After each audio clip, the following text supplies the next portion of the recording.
Assalamu everyone, welcome back to today's session of Hussein's revolution. Okay, I'm just going to continue, inshallah. Bismillahirrahmanirrahim. Many of the Ansar would be excluded from the distributions of the treasury with no crime but their allegiance to Imam Ali and his sons.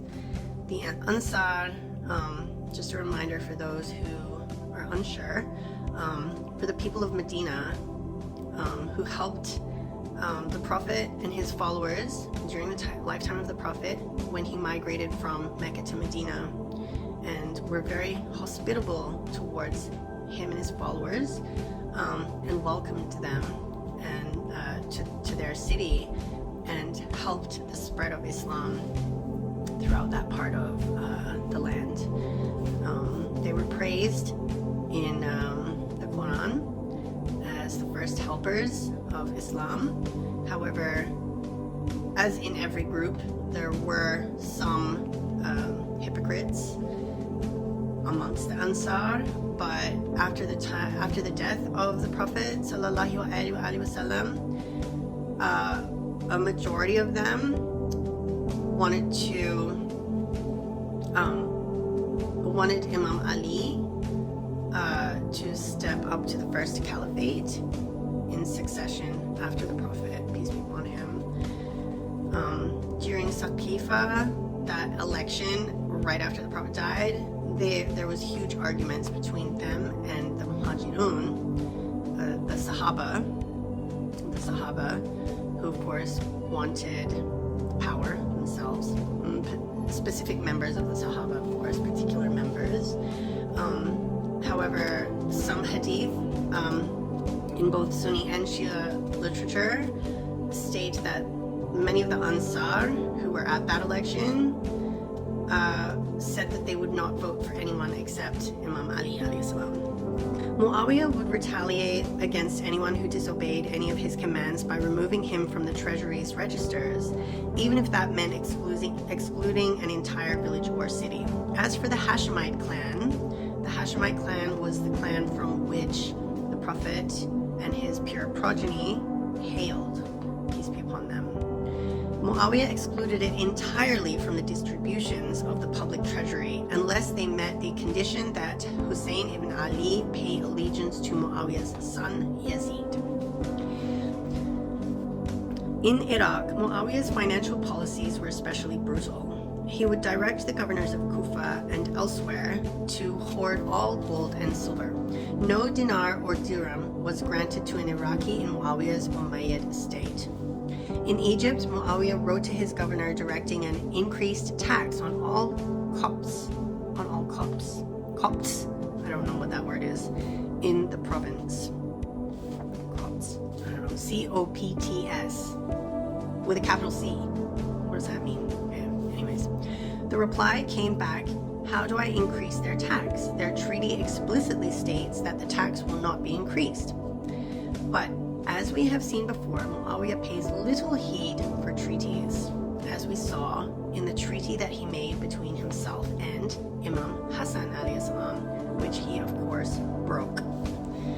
Muawiyah thus continued to direct his governors to collect as much wealth as possible, and they would employ their creativity in achieving this goal. He instituted a special tax to be collected on the first day of spring. The revenues from that tax alone was approximately 10 million dirhams.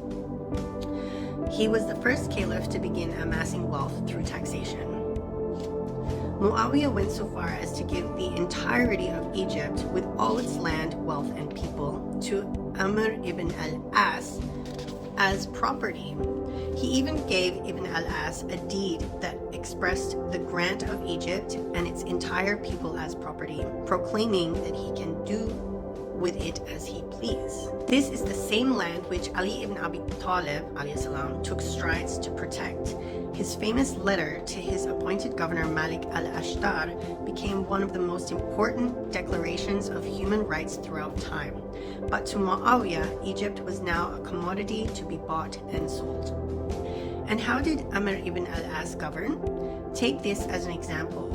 When a notable of Egypt asked him how much exactly was the tax that was levied on them, he replied, "If you were to give me gold to fill this entire room, I would not tell you.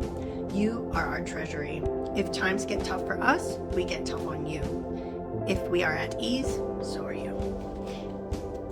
When Muawiyah took control of Iraq, he moved everything in its treasury to his base in Damascus and used it to increase his grants in the Levant, reducing all distributions in Iraq.